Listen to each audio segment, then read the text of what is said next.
আসসালামু আলাইকুম। আমি স্বেচ্ছায় যে আপনাকে বলতেছি যে আমাকে দর্শন করেন, বিনিময়ে আমাকে ভাইরাল করে দেন।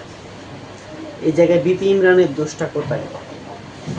এই যে বিপি ইমরানরে মামলা দিয়ে জেলে বইরা দিল, এই একটা মিথ্যা মামলা দিয়ে ছেলেটার ভাষায় দিল। এতদিন খাওয়া অনলাইনে অনেক খাওয়া ছিল, খাইছে, এখন খাওয়া নাই। মানে বিপি ইমরানরে দোষ দিছে, মানে বিপি ইমরানের গাড়িটা চাপাই দিতে চাইতেছে এই মেয়ের মা। ভিডিওটা দেখেন, তারপরে বুঝবেন। এই যে ধর্ষণ মামলাটা যে দিছে পিয়া খানের মাইক কি চায় ইমরানের কাছে? প্রিয়া গানের মা একটাই চায়, এই প্রিয়া গানকে ইমরানের সাথে বিয়ে দিবে। বিয়ে দিলেই ওরার এই মামলা মামলা উঠাই নিবে। উঠায় নিবে।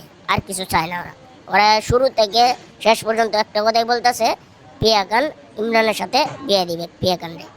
আচ্ছা কোন আর এই দিক দিয়ে এই বেচারি সুমাইয়া আপু, যেটা সুমাইয়া ভাবি, আপু তো বলা যাবে না, সুমাইয়া ভাবি কাইন্ডা কুইটা মরে যেতেছে।